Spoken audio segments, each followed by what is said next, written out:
ड्रामे की शुरुआत में हम देखते हैं कि एक बच्चा जिसका नाम लिन शियाओबाओ है अपने लिए एक डैडी तलाश कर रहा है।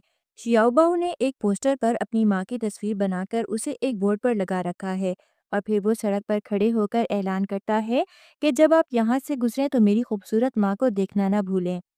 उसका ये ऐलान सुनकर बहुत से मर्द वहाँ आ जाते हैं और उस बच्चे से कहते हैं कि मैं आपकी माँ के लिए अच्छा हूँ। एक मोटा आदमी कहता है, मैं भी अच्छा हूँ। लिन श्याओबा उसे भी कहता है, नहीं आप बहुत मोटे हैं। फिर एक छोटे कद वाला आदमी कहता है, मैं अच्छा हूँ। श्याओबा उसे भी कहता है कि तुम भी सही नहीं हो, तुम्हारा कद बहुत छोटा है। ये सब देखकर श्याओबाओ सोचता है कि माँ के लिए एक खूबसूरत डैडी तलाश करना बहुत मुश्किल लग रहा है। फिर श्याओबाओ की नज़र एक शख्स पर जाती है जो बहुत हैंडसम और खूबसूरत होता है और उसका नाम ली पेनान होता है। श्याओबाओ सोचता है कि ये माँ के लिए बेहतरीन रहेगा, मैं इसी को जाकर अपना डैडी बनाऊंगा। वो उन सब लड़कों को कह देता है कि आप सब में से मेरी माँ के लायक कोई भी नहीं है और वहाँ से चला जाता है। शियाओबाओ फिर जाकर उनकी गाड़ी में बैठ जाता है और उन्हें अपना डैडी बताने लगता है। वो शियाओबाओ से कहता है, आप गलत गाड़ी में आ गए हैं। फिर शियाओबाओ कहता है, अंकल आप मेरी पसंद से मुझे बहुत अच्छे लगते हैं। क्या आपको एक खूबसूरत बीवी की ज़रूरत है? मैं आपसे कहता हूँ कि मेरी माँ बहुत खूबसूरत है। क्या आप इस बारे में सोचना चाहते हैं? शियाओबाओ उन्हें अपना बिजनेस कार्ड देता है और कहता है, ये मेरी माँ की तस्वीर है। तभी शियाओबाओ की माँ लिन जी वहाँ आ जाती है और उसे कहती है, बेटा आप यहाँ क्या कर रहे हो? चलो उतरो। वो उनसे कहती है, प्लीज़ माफ़ कीजिएगा आपको परेशान करने के लिए। शियाओबाओ जाते हुए कहता है, अंकल आप इस बारे में ज़रूर सोचना। फिर वो वहाँ से चला जाता है। लिंजी सोचती है, ये खूबसूरत लड़का देखा भाला लग रहा है। फिर वो शियाओबाओ को लेकर चली जाती है। रास्ते में शियाओबाओ अपनी माँ को दिखाता है कि मैंने आपके लिए खूबसूरत शौहर ढूंढने के लिए ये बोर्ड लगाया है। लिंजी अपने बेटे से कहती है, आप अभी बच्चे हैं, ये सब मत करो। शियाओबाओ अपनी माँ से कहता है, मैं आपको अकेले परेशान होते नहीं देखना चाहता, इसलिए मैं अपने लिए नया डैडी तलाश कर रहा हूँ। और मैंने आपको कहा भी था कि डैडी चीन में है। निंजी सोचती है, अगर उसने उन्हें यहाँ देखा है तो मैं क्या करूँगी। शियाओबाओ सोचता है कि माँ डैडी को नहीं तलाश करना चाहती। शियाओबाओ कहता है, अब मुझे ही डैडी को तलाश करना होगा।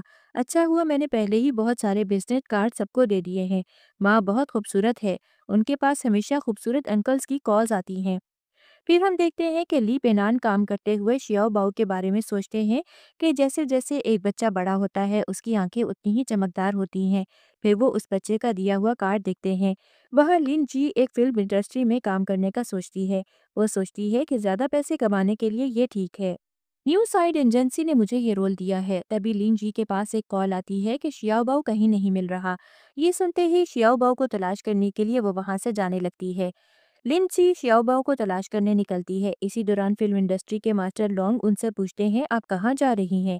लिंची कहती है, मास्टर लॉन्ग मुझे एक ज़रूरी काम है। मास्टर लॉन्ग कहते हैं, क्या आप इस प्ले में अदाकारी नहीं करना चाहती? अगर आप चली गई तो शायद आपको दोबारा अदाकारी करने का मौका ना मिले और आप मुस्तकबिल में तवील अरसे तक इंडस्ट्री में काम नहीं कर सकेंगी। लिंची माजरत करते हुए कहती है, मास्टर लॉन्ग मुझे ये रोल नहीं करना। ये कहकर वो वहाँ से चली जाती है। कुछ देर बाद लिन जी को ली पेनॉन की कॉल आती है। वो कहते हैं, आपका बेटा मेरे पास है, आप यहाँ आ जाएं। शियाओबाओ उनके ऑफिस में आराम से बैठा फास्ट फूड खा रहा होता है। लिन जी फौरन पते का पूछकर वहाँ पहुँचती है और अपने बेटे को गले लगाते हुए कहती है, बेटा तुम्हें यहाँ देखकर मैं बहुत परेशान हो गई थी, तुम यहाँ कैसे आए? शियाओबाओ बताता है, मम्मी आपने जो गाड़ी भेजी थी मैं गलती से किसी और गाड़ी में बैठ गया और यहाँ पहुँच गया। फिर वो अपनी माँ से कहता है, मम्मी क्या आपको नहीं लगता कि हम इस खूबसूरत अंकल के साथ रह सकते हैं? लिंजी ली पेनान से हाथ मिलाते हुए कहती है, शुक्रिया, और तारुफ करवाती है कि मैं लिंजी हूँ। शियाओबाओ अपनी माँ से कहता है, आप हमेशा कहती हैं कि मेहरबानी का बदला किसी अच्छे अमल से दिया जाना चाहिए। इन खूबसूरत अंकल ने हमारी मदद की है, आप इन्हें अपने घर खाने पर क्यों नहीं बुलाती? लिंजी सोचती है, क्या शियाओबाओ वाकई उन्हें घर बुलाना चाहता है? शियाओबाओ ली पेनान से कहता है, मेरी मम्मी बहुत ज़्यादा मज़ेदार खाना बनाती हैं, आप ज़रूर आइए। ली पेनान शियाओबाओ के गले में मौजूद लॉकेट को गौर से देखते हैं और सोचते हैं कि ये लॉकेट कहीं देखा हुआ लगता है। वो शियाओबाओ से पूछते हैं, क्या मैं ये लॉकेट देख सकता हूँ? शियाओबाओ उसे उतार कर दिखा देता है। ली पेनान हैरानी से सोचते हैं कि क्या ये वही अंगूठी है जिस पर मैंने अपना नाम कुंदा कराया था। वो शियाओबाओ से पूछते हैं, ये अंगूठी तुम्हें कहाँ से मिली? शियाओबाओ बताता है, मम्मी ने कहा था कि ये डैडी की आखिरी छोड़ी हुई चीज़ है। मम्मी कहती है कि डैडी अब मर चुके हैं, इसलिए मुझे मम्मी के लिए नया डैडी ढूंढना होगा। ली पेनान सोचते हैं कि ये अंगूठी वाकई मेरे बच्चे की निशानी हो सकती है। वो शियाओबाओ से पूछते हैं, तुमने ये वक्त कैसे गुजारा? शियाओबाओ कहता है, अंकल, क्या आप मेरे डैडी बनने के बारे में सोच सकते हैं? ली पेनान मुस्कुराकर शियाओबाओ से वादा करते हैं कि वो जल्द वापस आएंगे। वो एक ड्राइवर को बुलाते हैं और चले जाते हैं। साथ ही सोचते हैं कि उन्हें डीएनए टेस्ट कराना चाहिए ताकि सच्चाई सामने आ सके। जब लिन ही खाने की डिश लेकर आती है तो देखती हैं कि ली पेनान वहाँ नहीं है। वो शियाओबाओ से पूछती है, तुम अकेले क्यों बैठे हो? वो खूबसूरत अंकल कहाँ गए? श्याओबाओ जवाब देता है, अंकल को कोई अहम काम था इसलिए वो चले गए। लिन जी परेशानी से सोचती है कि श्याओबाओ इन खूबसूरत अंकल के साथ इतना घुल-मिल क्यों रहा है। लिन जी बेबी को समझाती है कि अनजान शख्स को ऐसे घर में नहीं ला सकते, क्या पता वो बुरा शख्स हो तो क्या होगा। वो माँ से कहता है कि वो अंकल बुरा नहीं है। लिन जी कहती है कि अगली बार आप ऐसी गलती दोबारा नहीं करेंगे। फिर हम देखते हैं कि मिस्टर ली के पास डीएनए रिपोर्ट आती है जिसमें पता चलता है कि वो बेटा याओ बाओ उन्हीं का है। वो सोचते हैं कि वो 5 साल पहले की औरत होगी। आखिरकार मैंने उसको ढूँढ ही लिया। वो अपने वर्कर्स से कहते हैं कि उस लेडी को यहाँ लेकर आओ। लिंजी फिर से प्ले इंडस्ट्री जा रही होती है। वहाँ जाकर वो मास्टर लॉन्ग से सॉरी बोलती है और कहती है कि मुझे एक और आखिरी चांस दीजिए। वो कहते हैं, इस प्ले इंडस्ट्री में आपको मैंने पहले ही बताया था कि जो चला गया उसको दोबारा आने का मौका नहीं मिलेगा। तुम्हें क्या लगता है कि तुम वापस आओगी और माफ़ी मांगोगी? मैं तुम्हें अपनी पिछली गलतियों की वजह से नहीं कबूल करूँगा। लिंची कहती है कि रोल प्ले करने वाली की कमी नहीं है, लेकिन प्रेटी दिखने के लिए तो कोई चाहिए। मास्टर लॉन्ग सोचते हैं और उसको एक और चांस दे देते हैं। फिर ली पीनान के सिक्योरिटी गार्ड्स वहां प्ले इंडस्ट्री में आते हैं और लिन जी को ज़बरदस्ती पकड़कर ले जाते हैं। वो उसको जाकर ली पीनान के बंगले में ड्रॉप कर देते हैं। उसके आते ही सभी वर्कर्स ने छुप कर उसको इज्जत देते हैं। वो इस सब को देखकर शॉक रह जाती है। फिर वो ली पीनान के कमरे में जाती है। वहाँ मिस्टर ली उसे कहते हैं कि हम फिर मिल गए हैं। लिंची सोचती है ये वही है जिसको जियाओ बाओ घर ले आया था। वो उन्हें कहती है कि मुझे यहाँ लाने से पहले मैंने आपको थैंक्स बोल दिया था। मिस्टर ली उनसे पूछते हैं कि क्या जियाओ बाओ के डैडी मर चुके हैं। लिंची उनसे पूछती है कि आप ये सब क्यों पूछ रहे हैं, आपने जो कहा उसका क्या मतलब है। मिस्टर ली उनसे कहते हैं कि अब तक दिखावा करती रही हैं, लेकिन जियाओ बाओ मेरा बच्चा है। वो लिन जी को डीएनए टेस्ट निकाल कर दिखाता है और कहता है कि वो मेरा बच्चा है। लिंजी कहती है, तो तुम वही आदमी हो जो मुझे 5 साल पहले छोड़ गए थे। वो फाइल को मिस्टर ली के ऊपर फेंकती है और कहती है कि मैं तुमसे सिर्फ नफरत करती हूँ।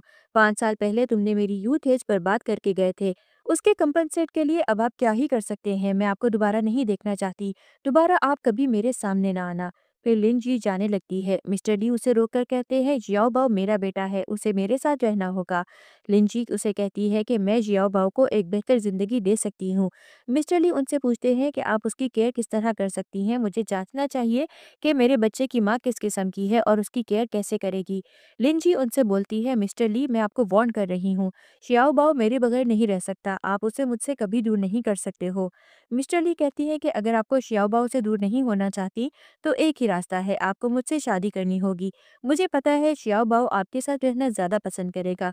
ये सिर्फ एक कॉन्ट्रैक्ट मैरिज है, इसमें हस्बैंड्स और वाइफ के दरमियान कोई ऑब्लिगेशंस फुलफिल करने की जरूरत नहीं है। वो लिनजी को कॉन्ट्रैक्ट मैरिज के दस्तावेजात दिखाते हैं। लिनजी सभी दस्तावेज चेक करती है और सोचती है कि यकीनन कुछ भी टेम्पररी नहीं है, फैसला भी फाइनल हो गया है और दस्तावेजात भी रेडी हैं, बस इस ट्रैप में मेरा ही जंप करने का इंतजार कर रहे हैं। लिनजी उनसे कहती है कि ये सब ठीक है, लेकिन मेरी एक शर्त है, ये किसी को नहीं पता चलना चाहिए कि हमारे दरमियान क्या चल रहा है और आप मेरी प्राइवेट लाइफ में कोई मुदाखलत नहीं करेंगे। मिस्टर कहते हैं, मैं आपसे इन सब शर्तों के लिए वादा करता हूँ। अब और कोई और सवाल नहीं हो तो आप इन दस्तावेजात पर दस्तखत कर दीजिए। वो सोचती है मिस्टर ली ने वादा कर दिया है तो सिग्नेचर कर देती हूँ। फिर शियाओ बाओ वहाँ आता है। लिंजी शियाओ बाओ से पूछती है, आप यहाँ कैसे? वो अपनी मम्मी को बताता है कि ब्यूटीफुल अंकल ने मुझे बहुत टेस्टी फूड खिलाया है। मिस्टर ली शियाओ बाओ को कहते हैं कि अब आप हमेशा के लिए यहाँ रह सकते हैं और किसी भी चीज़ की ज़रूरत हो तो हाउस कीपर से कह सकते हैं, वो आपका अच्छे से ख्याल रखेंगे। लिन जी फिर अपने कमरे से जाकर अपना सामान पैक करके मिस्टर ली के घर लाती है। वो पैकिंग करते हुए सोचती है कि ये आदमी फिर से मेरी जिंदगी में आ गया है, लेकिन शियाओ बाओ भी अपने फादर्स लव के लिए तरस रहा होगा। मैं सिर्फ शियाओ बाओ की खुशी कर रही हूँ। फिर वो मिस्टर ली को एक्सेप्ट करके उसके घर आकर रहने लगती है। लिन जी फिर अपने प्ले रोल की प्रैक्टिस करती है। वो सोचती है कि मुझे भले ही फीमेल लीड का रोल प्ले करने का चांस मिला है, मुझे पहले उन सभी डायलॉग्स को याद करना होगा। फिर उसके पास मास्टर का कॉल आता है। वो कहता है कि तुम्हें 9 ओ क्लॉक पर पहुंचना होगा और इस बार मैं कोई मिस्टेक बर्दाश्त नहीं करूंगा। लिंजी कहती है कि मैं इस बार कोई मिस्टेक नहीं करूंगी। वो उससे प्रॉमिस कहती है। फिर शियाओ अपनी मम्मी के पास आकर कहता है, मम्मी डैडी ने कहा है आज मैं अपने न्यू स्कूल जा रहा हूँ। लिंजी अपने बेबी से कहती है वहां जाकर आपको अपने टीचर की बातें माननी है। शियाओ अपनी मम्मी को कहता है कि आपको भी अपने सेट पर मास्टर की बात माननी होगी। फिर लिंजी प्ले इंडस्ट्री चली जाती है। वहां मास्टर उनसे पूछते हैं कि लेट आने का क्या रीजन है। अब इस सीन की हीरोइन सोंग यॉनरान अचानक वापस आ गई है, इसलिए इस स्टैंडिंग की कोई ज़रूरत नहीं है। लेकिन आप अपसेट मत होइए, मास्टर विंग ने आपके लिए एक और रोल रेडी किया है। फिर मास्टर कहते हैं कि कंपनी की तरफ से आपके लिए एक गर्ल रखी गई है। वो आकर लिन जी से हेलो करती है और अपना नाम बताती है। मेरा नाम इन हायो है, मैं अब से आपकी हेल्पर रहूंगी। वो लिन जी का पर्स लेने के लिए उनसे बोलती है कि अगर आपको मुस्तकबिल में कुछ चाहिए तो आप मुझसे पूछे, मैं आपके लिए ला दूंगी। उनका पर्स इनहायो से नीचे गिर जाता है। वो पर्स का सभी सामान उठाकर उनके पर्स में रखती है। तभी उन्हें उसमें एक कार्ड दिखता है। वो उसे खोलती है तो देखती है। फिर वो लिंजी को कहती है कि आप मैरिड हैं, आप फिक्र न करें, मैं इस बात को सीक्रेट रखूंगी। फिर मिस्टर ली जियाओबाओ को अपनी कार में स्कूल से लेकर आते हैं। जियाओबाओ अपनी मम्मी से वीडियो कॉल पर बातें करता रहता है। वो लिंजी से कहता है कि आप मुझसे मिलने बहुत दिनों से नहीं आई। वो कहती है मैं भी आपको बहुत मिस कर रही हूँ। शियाओबाओ अपनी मम्मी को सेट से वापस आने का वेट करता है। मिस्टर ली शियाओबाओ से पूछता है, आप मुझे अब तक सेट पर क्यों नहीं लेकर गए। फिर वो गाड़ी सेट के बाहर दूर खड़ी कर देता है। शियाओबाओ देखता है कि मम्मी मिस्टर फेली अंकल के साथ है। वो फिर अपने डैडी से कहता है कि आप इस तरह से नहीं चल सकते वरना मम्मी को कोई और पसंद कर लेगा। वो देखो अंकल फेली और मम्मी एक अच्छे फ्रेंड है। ऐसे लगता है कि वो मेरे बर्थ से पहले से एक दूसरे को जानते हैं। अंकल फेली मम्मी को बहुत लाइक करते हैं, लेकिन मुझे लगता है ये आपके लिए ठीक नहीं है, इसलिए आपको मम्मी का पीछा करने के लिए बहुत स्ट्रगल करनी होगी। मिस्टर ली शियाओ से कहते हैं कि वो मेरी वाइफ है, मुझे उनका पीछा करने की कोई नीड नहीं है, और दूसरी बात मैं उन्हें आपके लिए विले में रहने दे सकता हूँ। शियाओ कहता है अंकल फेली हर दिन मम्मी के साथ रहते हैं, क्या होगा अगर उसने मम्मी का दिल जीत लिया तो। मिस्टर ली कहते हैं क्या तुम्हें लगता है कि मैं उससे भी बेकार हूँ। मैं लिंजी के लिए अभी वो फ्लावर्स की पूरी शॉप लगा देता हूँ। वहाँ मिस्टर फेली लिंजी से पूछता है क्या शियाओ के फादर ली पिनान की डेथ नहीं हुई है। लिंजी कहती है मैं उन्हें पहले जानती भी नहीं थी, लेकिन शियाओ एक अच्छा डैडी चाहता है और आप मुझे अच्छी तरह जानते हैं। मैं शियाओ बाओ को एक कंप्लीट फैमिली देना चाहती हूँ और उसकी हेल्थ और ग्रोथ का ख्याल रखना चाहती हूँ। इसका मतलब ये नहीं कि आप उसके साथ हैं, मैं उसको एक फैमिली देना चाहती हूँ। फैली कहता है मुझे पता है कि आपको उसके साथ रहने की बिल्कुल भी नीड नहीं। लिंजी कहती है कि कभी कभी एक बायोलॉजिकल फादर और बच्चे के बीच रिलेशनशिप अनकम्पेरेबल होता है। फिली उनसे कहता है कि आपको और ली पिनान के बीच रिलेशन रियल में सिर्फ एक कॉन्ट्रैक्ट है। लिंसी कहती है कि हाँ वो सिर्फ शियाओ ब्याओ के लिए मेरे साथ रह रहे हैं। मिस्टर फीरी उनसे कहता है कि अगर ऐसा है तो मैं आपके लिए एक अच्छा लॉयर ढूंढूंगा। आइए दोनों मिलकर पता लगाएंगे और शियाओ बाओ के लिए एक साथ ला देंगे। लिंजी कहती है मैं आपकी बात समझ रही हूँ, आप टेंशन मत ले। फिर हम देखते हैं कि लिंजी बाहर जाती है तो देखती है कि फ्लावर्स का पूरा गार्डन वहाँ लगा हुआ है। वहाँ उनकी हेल्पर एनहाओ भी होती है। वो कहती है मैंने अपनी लाइफ में इस तरह किसी को रोज देते हुए नहीं देखा है। मुझे लगता है सिस्टर लिंजी ये फ्लावर्स आपके लिए हैं। लिन कहती है कि ये कैसे पॉसिबल है। फिर वहाँ और भी गर्ल्स आ जाती हैं। वो उन्हें कहती है कि आप अपना वेट भी नहीं देखती और दिन में ही ड्रीम्स देखना स्टार्ट कर देती हैं। ये फ्लावर्स हमारी यानरान के हैं। ये फ्लावर्स यानरान की मदर के लिए पेरिस से लाए गए हैं। फिर वहाँ उन फ्लावर्स का डिलीवरी बॉय साइन कराने आता है और यानरान उन पर साइन कर देती है। डिलीवरी बॉय उनसे पूछता है कि आपने इस पर किसके साइन किए हैं। यहाँ पर 3 वर्ड्स लिखे थे जिनके साइन होने थे। मैं लिंजी को ढूंढ रहा हूँ जिसके इस पर सिग्नेचर होने हैं। आप इस पर रॉन्ग साइन कर रही हैं। अगर मैं आपको बताऊं कि ये कितना कॉस्टली है तो आप इसका अमाउंट पे नहीं कर सकेंगी। लिंजी की हेल्पर कहती है कि मैंने जब पहली बार ये फ्लावर्स देखे थे मैंने आपको तभी बता दिया था कि ये फ्लावर्स सिर्फ आपके लिए ही हो सकते हैं। वो दोनों लड़कियां जो उन्हें अपना बता रही थीं ये सब सुनकर शॉक्ड हो जाती हैं। ये सब देखकर लिंजी सोचने लगती है कि आखिर ये आदमी लिंजी के लगते क्या है, ये क्या करना चाहते हैं जो इतने सारे फ्लावर्स भेज दिए हैं। यॉनरान लिंजी से कहती है कि प्रेजेंट में तुम्हारी सिचुएशन मुझसे अच्छी नहीं होगी और वहां से चली जाती है। लिंजी की हेल्पर कहती है कि मिस्टर ली आपको कितना खुश करना चाहते हैं। लिंजी ये सुनकर सोचती है कि भला ही मिस्टर लिन हो, लेकिन ये मुझे कभी खुश नहीं कर सकते। यॉनरान को उसकी माँ थप्पड़ मारती है और कहती है बाहर सबके सामने मेरी कितनी इंसल्ट हुई है तुम्हारी वजह से।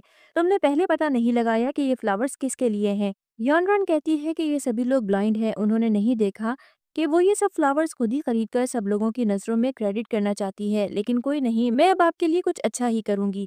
फिर वो यानरन से कहती है, दोबारा मुझसे अपसेट मत करना और अपने फेस पर आइस लगा लेना, आपको आज ऑडिशन देना है। फिर वो यहाँ से चली जाती है।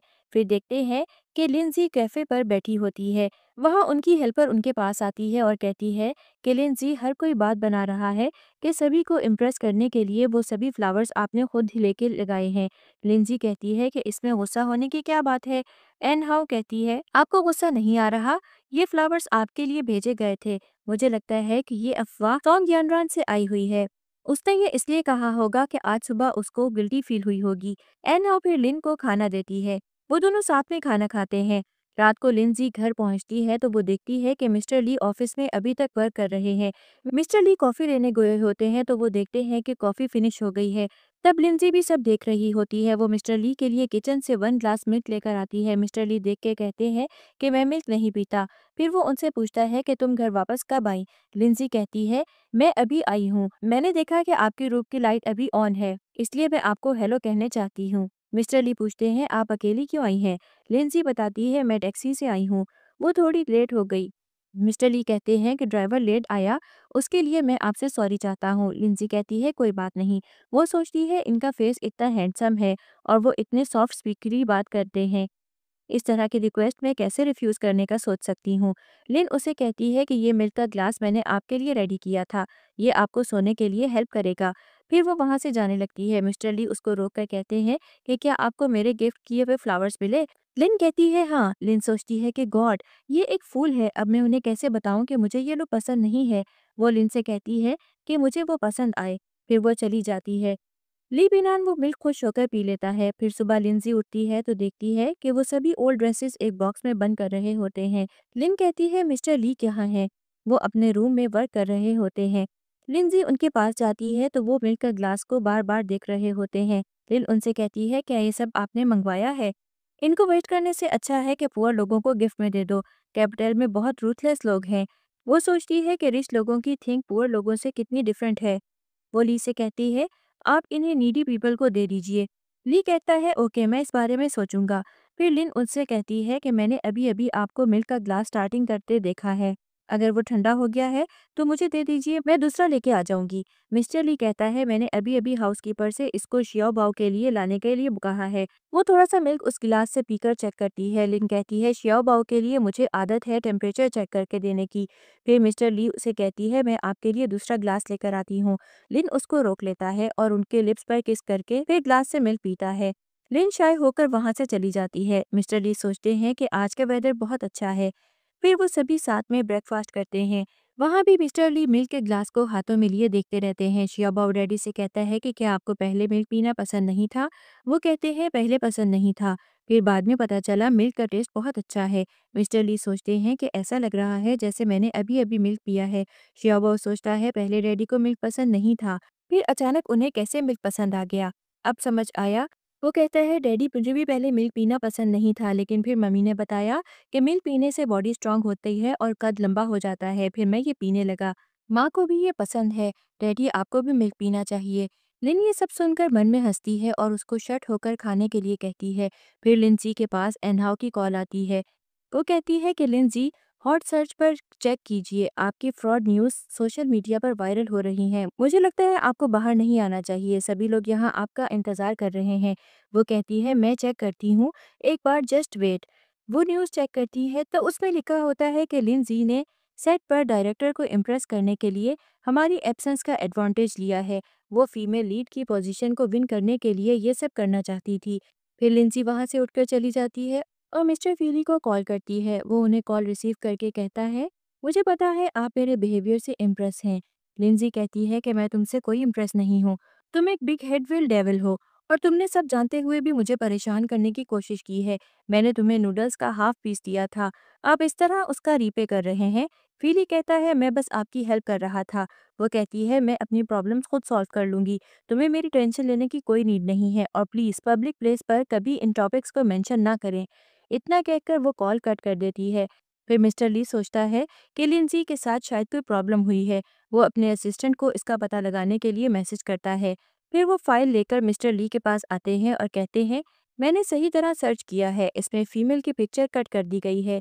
मिस्टर ली उनसे कहते हैं इन सभी प्लेसेस का पता लगाओ और एक दिन के अंदर अंदर वकील के कागजात तैयार करो। फिर हम देखते हैं लिंजी अपनी प्ले इंडस्ट्री में होती है, मास्टर लॉन्ग के पास होती है। वो लिंजी को कहते हैं कि आपको कंपनी से टर्मिनेट कर दिया गया है। लिंजी कहती है मास्टर, इंटरनेट और जो कुछ कहा गया है ऐसा मैंने कुछ भी नहीं किया है।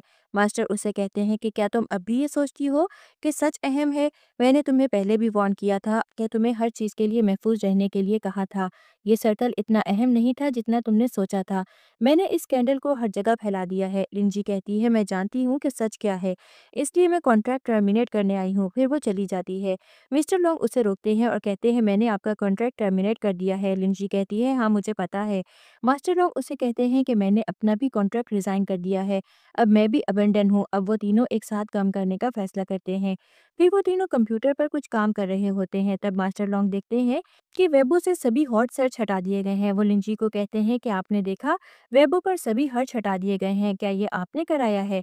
लिंजी चेक करती है और सभी सर्च हटे हुए मिलते हैं। वो कहती है नहीं, ये मैंने नहीं किया। मेरे पास हॉट सर्च हटाने के लिए इतने पैसे कहाँ से हो सकते हैं? फिर वो सोचती है कि कहीं ये ली पेनान ने तो नहीं किया।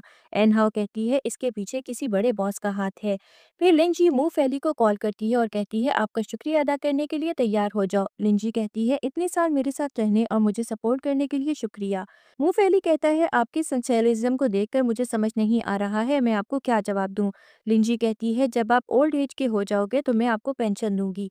मू फैली कहता है आप मुझे कोस नहीं रही हैं। लिंजी कहती है अब आपको फिल्म प्रोग्रेस में ओवर टाइम करना चाहिए। फिर वो ओके कहकर कॉल काट देती है। वो एनहाउ को बताती है कि मू फैली ने कहा कि उसने एक प्रोफेशनल पब्लिक रिलेशन टीम को स्कैंडल्स दिए थे। एनहाउ कहती है इसलिए वो इतनी बड़ी मिस्टिक सोशल नेटवर्क से हट गई। ये सब मू फैली ने किया था। मास्टर लोग उससे पूछते हैं कि क्या मू फैली के साथ आपका पहले कोई अच्छा ताल्लुक था? वो कहती है हम एक दूसरे को तब से जानते हैं जब हम एक मोस्ट डिफिकल्ट टाइम से निकले थे। ये लाइफ लॉन्ग फ्रेंडशिप है। मू फैली पिछले 2 साल से एक हाईएस्ट आर्टिस्ट है। अगर आप उसे अपने वर्क में लेते हैं तो हम बहुत जल्दी गेटअप हो जाएंगे। लिंजी कहती है मास्टर, जो मैं हूँ मेरा एक हबी भी है। वो ये सुनकर बहुत शॉक्ड हो जाते हैं। वो कहते हैं आप ये क्या कह रही हैं? आप ये बात अब बता रही हैं? लिंजी कहती है क्योंकि मुझे नहीं पता था कि आप मेरे लिए रिज़ाइन कर देंगे। फिर उनके पास याओ बाओ की कॉल आती है। वो कहता है मम्मी आप जल्दी वापस आ जाओ। लिंजी कहती है ओके बेबी, मम्मा जल्दी वापस आ जाएगी। एना उससे पूछती है ये आपका बेटा है? वो कहती है हाँ।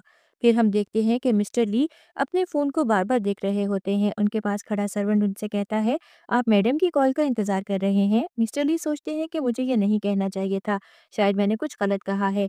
मिस्टर ली उससे कहते हैं कि क्या तुम्हें भी लगता है कि वो मुझे कॉल करेगी?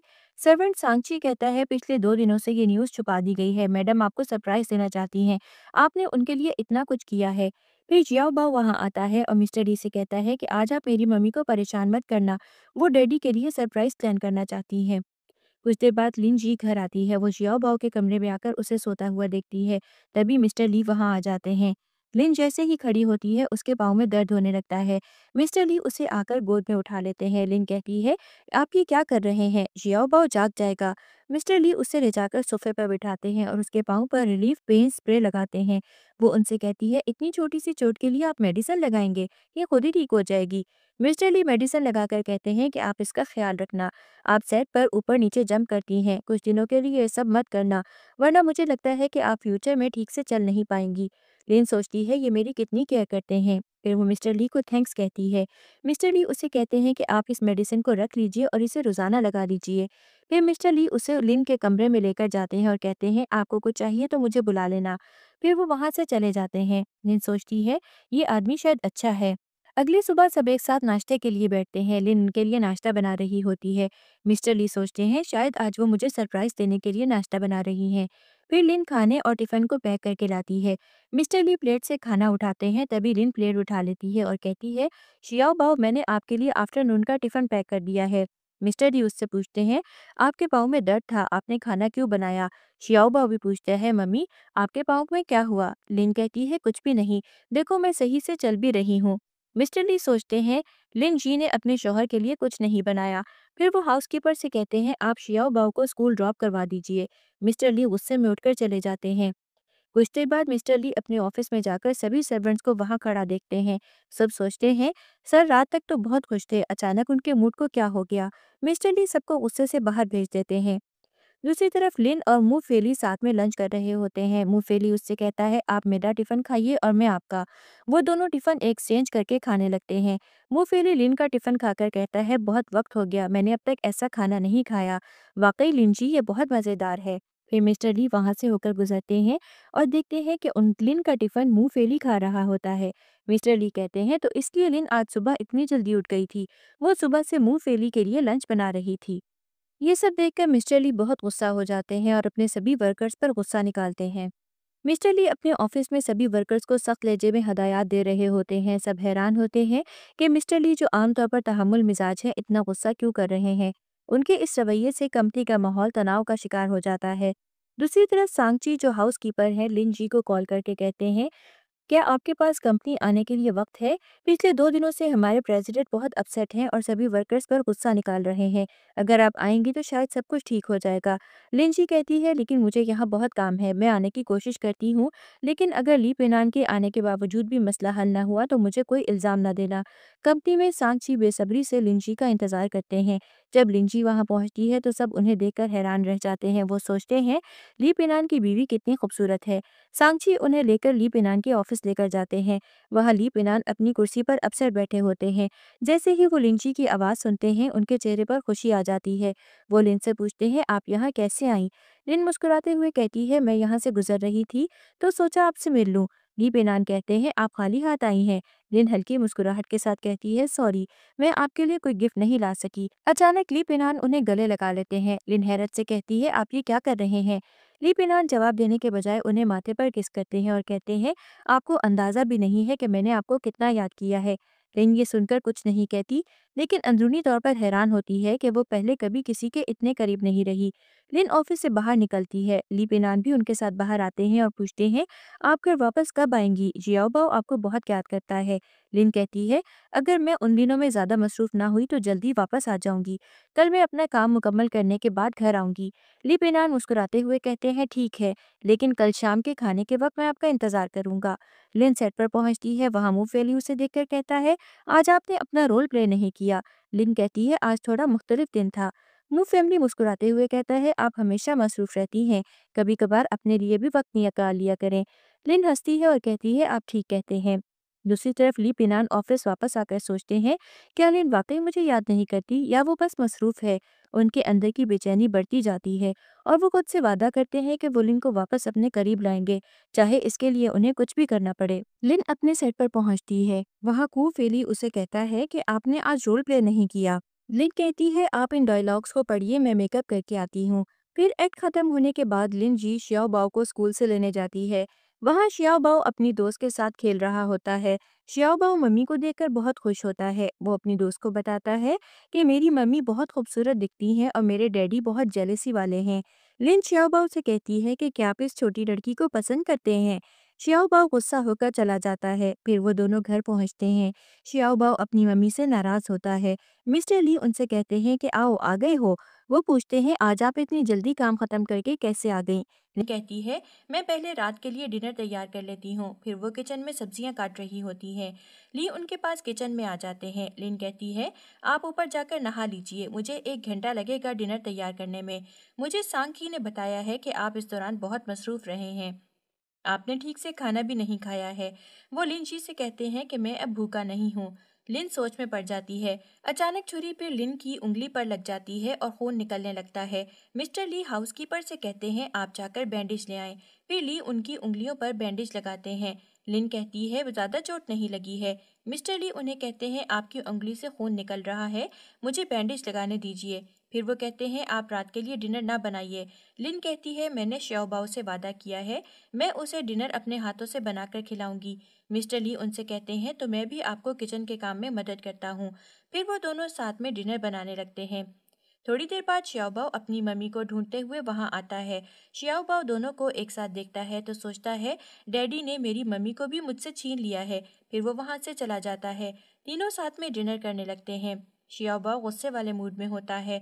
उसकी मम्मी और डैडी उसे अच्छी अच्छी डिशेस देते हैं, लेकिन वो कुछ नहीं खाता और गुस्से से अपने कमरे में चला जाता है।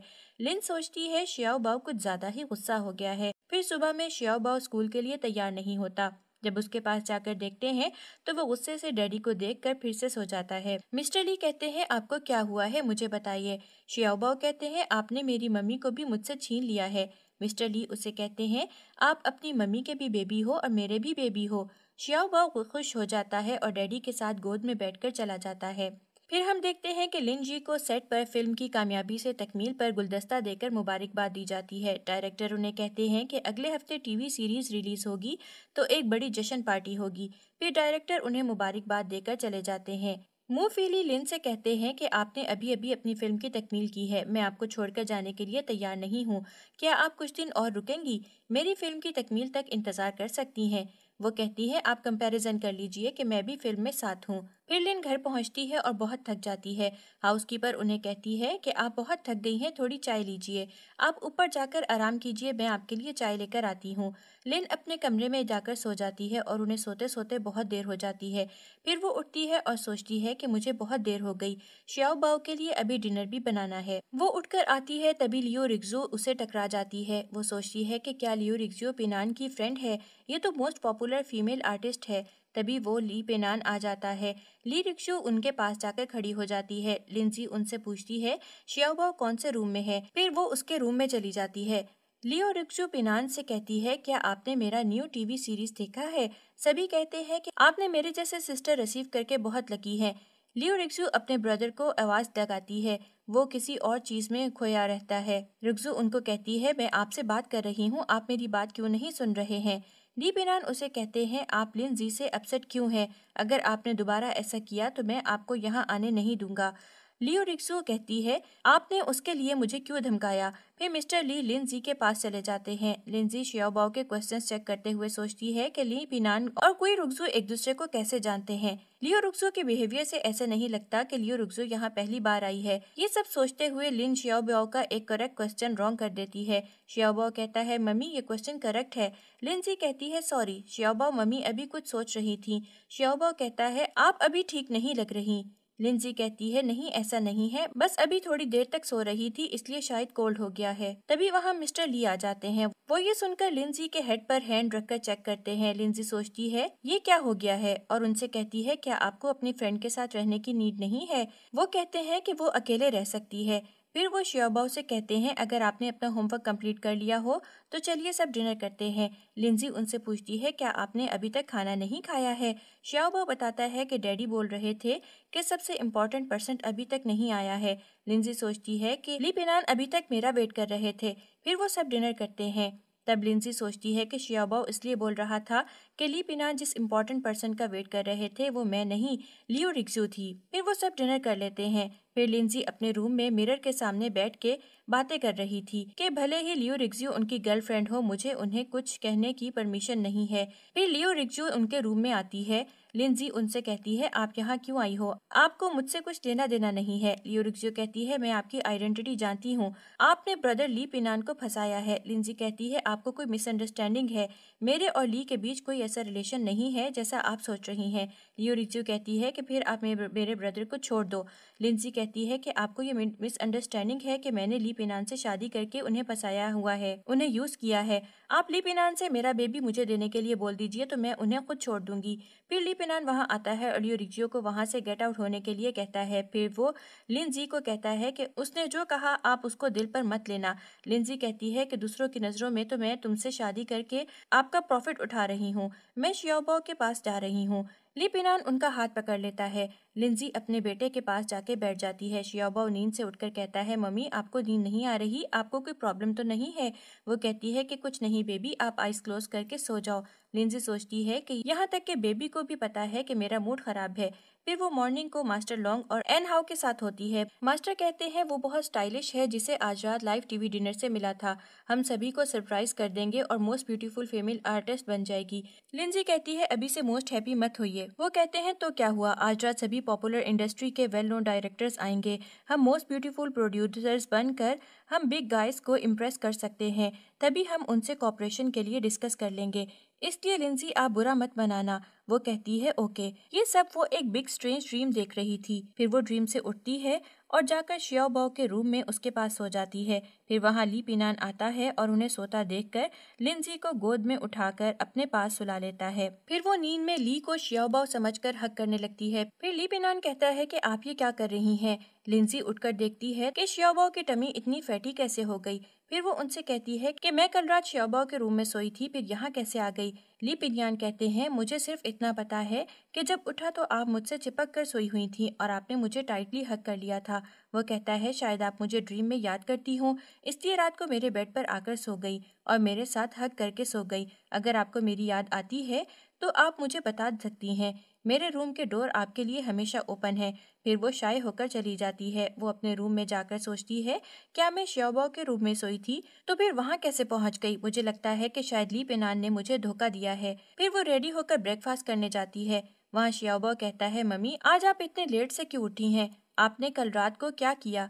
ली पेनान बोलने लगता है। तभी लिंजी कहती है, बेबी मैंने लेट नाइट को स्क्रिप्ट रेडी किया, अब आप चलो, आपको स्कूल के लिए लेट हो जाएगा। फिर वो अपने डैडी को लेकर चला जाता है। फिर उनके पास मास्टर लॉन्ग की कॉल आती है। वो कहते हैं कि हमारे ड्रामे में प्रीमियर रेटिंग एक्सप्लोडेड हुई है। मैं अब ऑडियंस के हार्ट में डीपली इम्प्रेस्ड हूँ और आपकी एक्टिंग की ब्यूटी स्किल्स से कमेंट सेक्शन फुल है। कल आपको एक पासिंग सीन के लिए मेरे साथ आना होगा।